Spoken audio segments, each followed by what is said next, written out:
عطاءاللہ شاہ بخاری رحمۃ اللہ تعالیٰ علیہ کا کسی قادیانی سے مناظرہ ہوا، بلکہ ایک قادیانی مرزے سے ہوا۔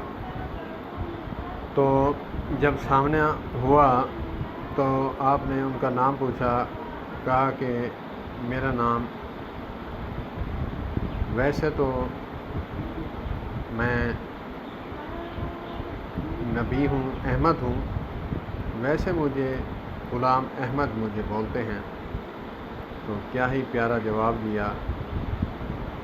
سید عطاءاللہ شاہ بخاری رحمۃ اللہ تعالیٰ علیہ سے پوچھا کہ آپ کا نام کیا ہے؟ کہا کہ میرا نام تو ویسے عطاءاللہ ہے،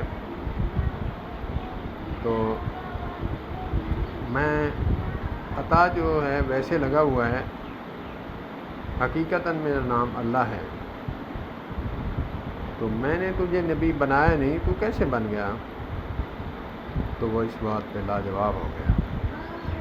اللہ پاک ہمارے اکابرین کو جنت الفردوس میں اعلیٰ مقام عطا فرمائے۔ السلام علیکم۔